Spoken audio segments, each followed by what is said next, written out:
How are you all. So आज आज हम क्या करने वाले हैं? आज हम करने वाले हैं हिस्ट्री का chapter number 1, that is French revolution. Yes, French revolution. So I will come up with a series of history chapters of grade 9th because the history chapters are quite difficult. So today we are starting with the chapter number 1, that is French Revolution. So we will start with the basic of this chapter, French Revolution. Firstly, now before starting this chapter, you should know the meaning of term revolution. What is revolution?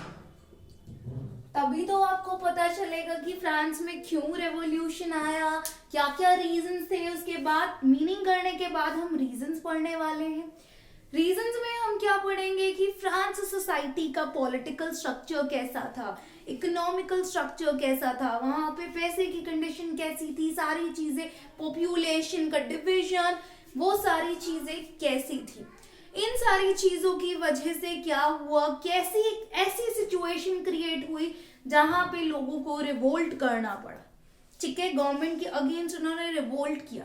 तो ये सारी चीजें हम इस chapter में पढ़ेंगे। So firstly the meaning of revolution. Now come up with the meaning of revolution. Revolution का अगर हम रूट वर्ड देखें तो it comes up with the word revolt. What is revolt? Revolution means कि when all the people of a country are fighting for a common cause, किसी एक common cause के लिए लड़ते हैं, सोसाइटी में एक political change लाने के लिए लड़ते हैं। They all gathered for bringing a common change in the society, for bringing a political change in the society. That's what revolution. तो revolution में तीन चीजें आती हैं। एक तो लोग गैदर कर रहे हैं, दूसरा किसके लिए गैदर कर रहे हैं? पॉलिटिकल चेंज लाने के लिए। और वो पॉलिटिकल चेंज अगर शॉर्ट स्पैन ऑफ पीरियड में आ जाए, छोटे टाइम पीरियड में वो चेंज आ गया, तो उसे हम क्या बोलेंगे? रेवोल्यूशन।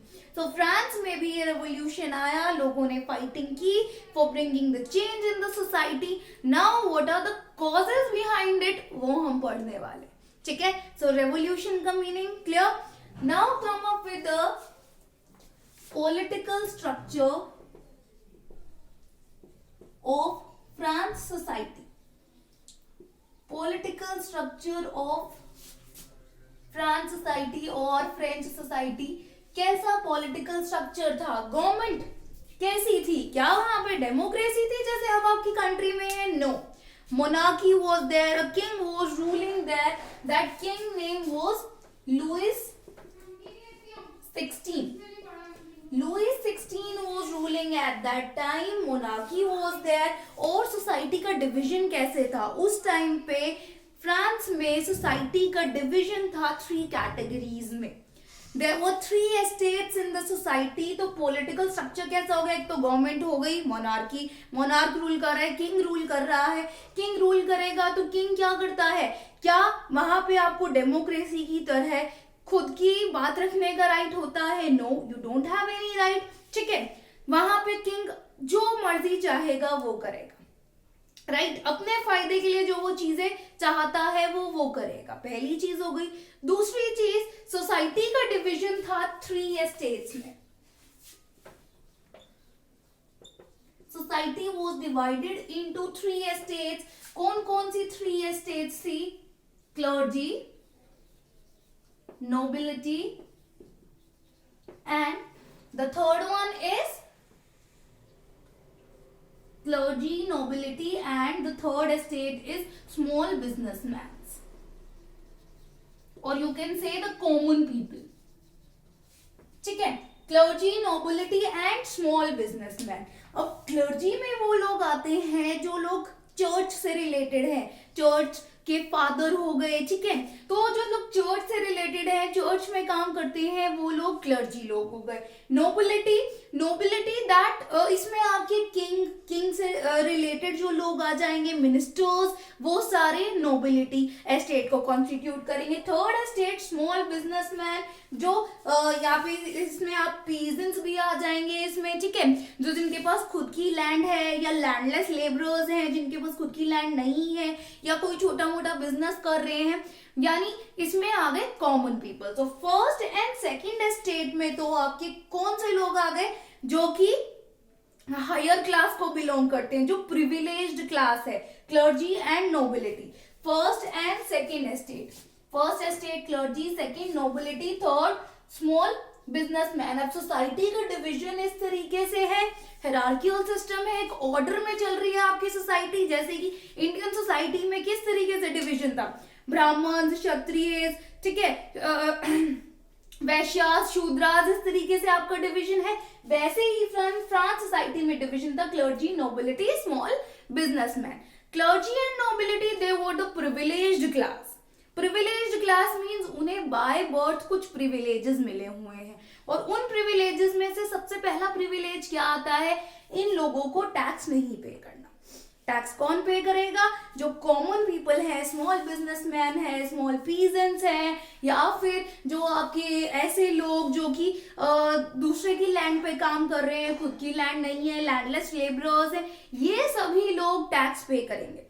ऑलरेडी इनके पास इतना बर्डन है, खाने को नहीं मिल रहा है, दूसरी बात टैक्स भी पे करना है, ठीक है। तो सारा का सारा बर्डन इन पर था, किस पर, थर्ड एस्टेट पर।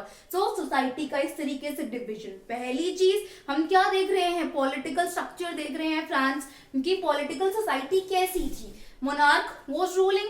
सेकेंड थिंग, सोसाइटी का division in these three estates, clergy, nobility and the third estate, that is small businessmen, small peasants, that's it, ठीक है। तो इस तरीके से डिवीजन था कि इन्हें सारे प्रिविलेजेस मिले हुए, इन्हें कोई प्रिविलेज नहीं मिला हुआ। अभी मैंने कहा कि ये लोग टैक्स पे करते थे। अब यहाँ पे दो तरीके के टैक्स हैं जो ये पे करते थे।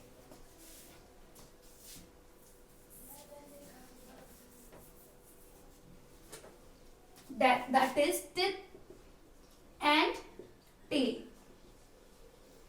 and some other indirect taxes as well.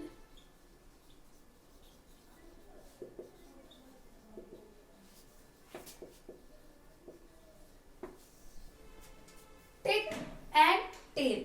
Tit तो वो टैक्स है जो कि क्लर्जी क्लास जो है, यानी कि फर्स्ट एस्टेट थर्ड एस्टेट से चार्ज करेगा। पहली चीज, जो मोस्ट ऑफ द लैंड थी वो क्लर्जी के पास थी।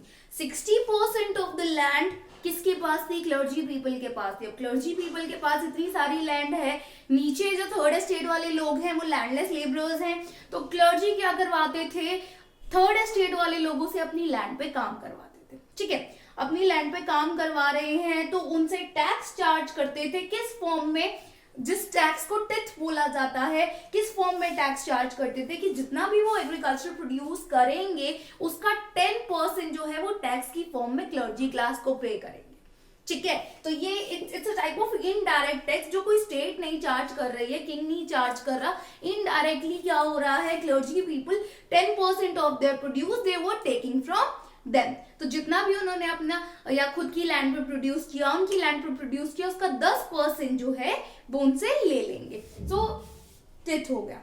Tell, it was the direct tax that is charged by the state, जो कि गवर्नमेंट लगा रही है किस पे, थर्ड एस्टेट पे, ठीक है। And there was some other indirect taxes as well. इस इनडायरेक्ट टैक्सेस में कौन से टैक्सेस आ जाएंगे, इसमें आपका जो नेसेसिटी थिंग्स है लाइक सॉल्ट है, ठीक है, जो लोगों की जरूरत की चीजें होती हैं, जो उनकी डेली आइटम्स हैं, टोबैको, सॉल्ट, इन पे जो टैक्स चार्ज किया जाता है वो कुछ अलग और इनडायरेक्ट टाइप ऑफ टैक्सेस हैं that is charged from the third estate only. First and second estate they were not paying any kind of tax, ठीक है।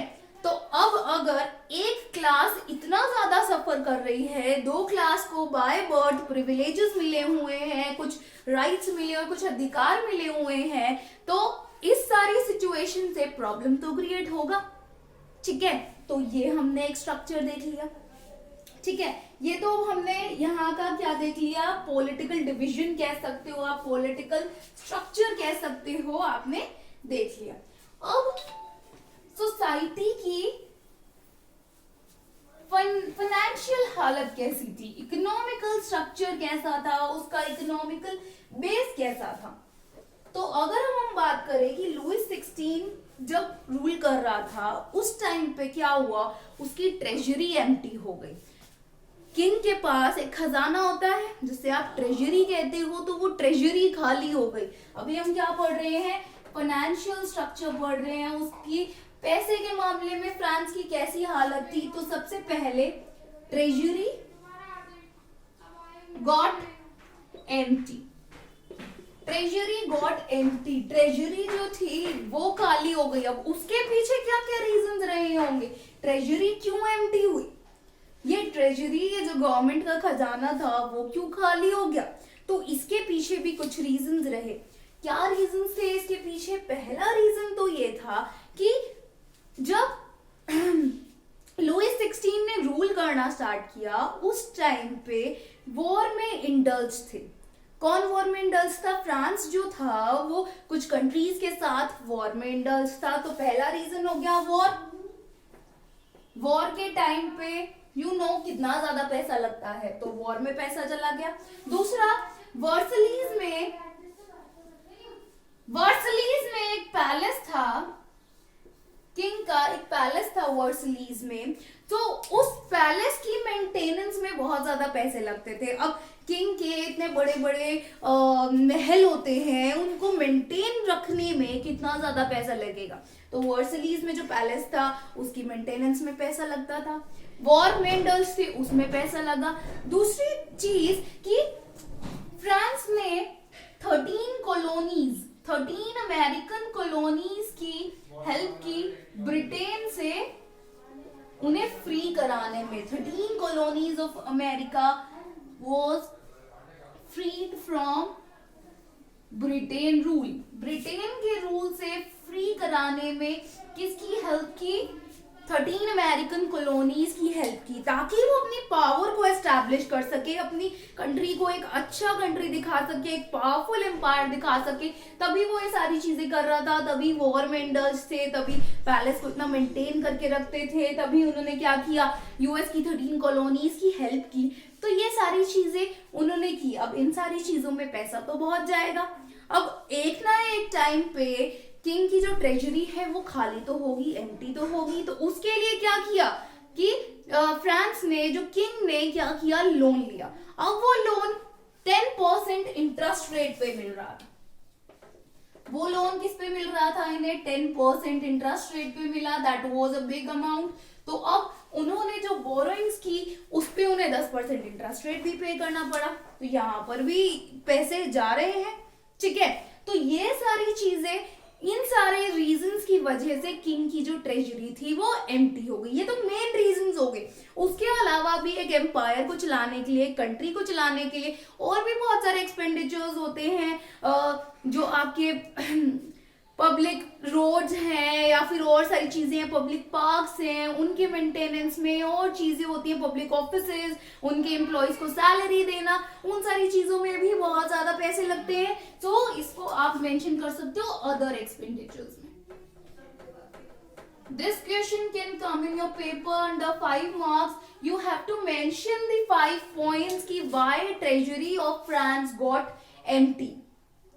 ठीक है, ट्रेजरी एम्प्टी हुई, उसकी वजह से वो ही एक रीजन रहा, किसके पीछे रीजन रहा, ये आपके फ्रेंच रेवोल्यूशन के पीछे। ये सारे रीजंस है फ्रेंच रेवोल्यूशन के। इसे आप कॉजेज भी कह सकते हो। अगर फ्रेंच रेवोल्यूशन के कॉजेज आते हैं कि क्यों हुआ फ्रेंच रेवोल्यूशन, पहली चीज कि वहां का पॉलिटिकल स्ट्रक्चर कैसा था, कि वहां पे मोनार्क रूल कर रहा था। दूसरी चीज, सोसाइटी का डिवीजन था इस तरीके से कि थर्ड स्टेट को कोई फायदा नहीं मिल रहा है, फर्स्ट और सेकंड स्टेट्स दे वो प्रिविलेज्ड वन, ठीक है, सारे टैक्सेस जो हैं वो थर्ड स्टेट पे करेगा। तीसरी चीज, ट्रेजरी एम्प्टी हो गई थी, ट्रेजरी इन रीजंस की वजह से एम्प्टी हुई थी, वॉर में इंडल्ज थे, ये सारी चीजें। चौथा जो आप कह सकते हो कि रेवोल्यूशन का रीजन बना, उसका कॉज बना, वो क्या था, एक तो आपने उसका पॉलिटिकल स्ट्रक्चर देख लिया, आपने उसका फाइनेंशियल स्ट्रक्चर देख लिया। Third one, population is increasing, population increase हो रही थी। There was a time of severe winters, बहुत ज्यादा ठंड का टाइम था, प्रोडक्शन नहीं हो रहा है, पॉपुलेशन बढ़े जा रहा है। पॉपुलेशन बढ़ रहा है, प्रोडक्शन नहीं हो रहा, तो लेकिन लोगों की डिमांड ज्यादा है। अगर ज्यादा से ज्यादा लोग जो हैं वो आते जा रहे हैं, पॉपुलेशन इंक्रीज हो रही है, तो क्या हो रहा है, डिमांड बढ़ रही है। डिमांड बढ़ रही है लेकिन उतनी सप्लाई नहीं आ रही पीछे से, ठीक है, तो क्या हो जाएगा, शॉर्टेज हो जाएगी चीजों की। तो ब्रेड की शॉर्टेज हो गई। अगर किसी चीज की शॉर्टेज हो जाती है तो उसके प्राइसेस क्या होने लग जाते हैं, इंक्रीज होने लग जाते हैं। Bread was the main food ingredient, जो आप कह सकते हो कि वहां के लोगों की रोजी रोटी थी, तो ब्रेड के प्राइसेस इंक्रीज हो गए, ठीक है, prices of bread rose, bread के प्राइसेस इंक्रीज हो गए। क्यों हुए इंक्रीज, क्योंकि पॉपुलेशन बढ़ रही थी, पॉपुलेशन बढ़ रहा था तो डिमांड भी ज्यादा कर रहे थे, बट सीवियर विंटर्स की वजह से सप्लाई क्या हो रही थी, कम हो रही थी। डिमांड ज्यादा है, सप्लाई कम है, it means prices will rise. तो प्राइसेस जो थे वो बढ़ गए, लोग पहले ही नहीं अफोर्ड कर पा रहे हैं, पहले जो ट्रेजरी है वो एम्प्टी हो चुकी है, और दूसरी चीजें क्या हो रही हैं, टैक्स भी उन्हें पे करना पड़ रहा है। तीसरी चीज, प्राइस बढ़ गई, उनके खाने की प्राइस बढ़ गई, अफोर्ड नहीं कर पा रहे, प्राइस बढ़ा है, और उनकी वेजेस भी कम है, सैलरी भी इतनी नहीं है, वेजेस भी कम है, ठीक है, प्राइसेस भी बढ़ गए हैं। तो अब इसकी वजह से एक situation I, that is subsistence crisis. Subsistence crisis, subsistence crisis मतलब एक ऐसी सिचुएशन होती है जहां पे लोगों को बेसिक चीजें भी नहीं मिल रही। हमारे रहने के लिए बेसिक चीजें कौन सी होती हैं, कौन सी चीजें हैं जो बहुत जरूरी हैं हमारे लिए, रोटी, कपड़ा, मकान, यू नो ना। हमारे लिए सबसे इंपॉर्टेंट चीजें कौन सी हैं, रहने के लिए आपको घर मिल जाए, ठीक है, पहनने के लिए क्लोथ्स, और खाने के लिए रोटी।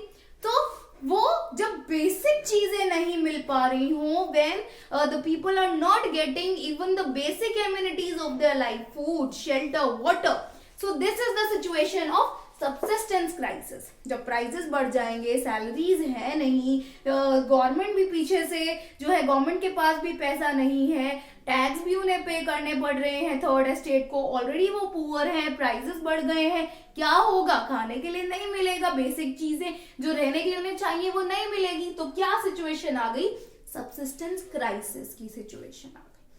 तो अब देखो, एक पूरी स्टोरी को रिलेट करके देखो, सारी प्रॉब्लमैटिक सिचुएशन इनके साथ आ रही है, ठीक है। गवर्नमेंट वो साथ देने वाली नहीं है, government is also ignorant about this third estate. अगर इतना ध्यान रखती होती तो उनसे टैक्स चार्ज नहीं कर रही होती, उनके बारे में कुछ सोच रही होती, because he is a monarch, वो तो अपने बारे में सोचेगा, ठीक है, वो तो सिर्फ अपने आप को पावरफुल शो करने में लगा हुआ है, तभी इतने ज्यादा एक्सपेंडिचर्स कर रहा है, तभी क्या हो रहा है, अपना शो ऑफ कर रहा है वो तो बस, ठीक है, अपनी पावर दिखा रहा है। लेकिन यहाँ पे सफर कौन कर रहा है, थर्ड एस्टेट। तो यही सारे रीजंस बने किसके पीछे, फ्रेंच रेवोल्यूशन के पीछे, ठीक है। So these are the causes of French revolution. तो हमने क्या कवर कर लिया, द मीनिंग ऑफ रेवोल्यूशन, और financial or economical structure or the political structure of French society that lead to the French Revolution, that become the causes of French Revolution only. So it means we had done the causes behind the French Revolution. ठीक है, अब वो French revolution start कैसे हुआ, लोगों ने revolt करना कैसे स्टार्ट हुआ, वो लड़ाई सारी कैसे हुई, लास्ट में मोनार्की कैसे फॉल डाउन हुई, that we will cover in the next class. Okay, bye all of you, have a nice day. You can put your doubts in chat box. Okay, thank you.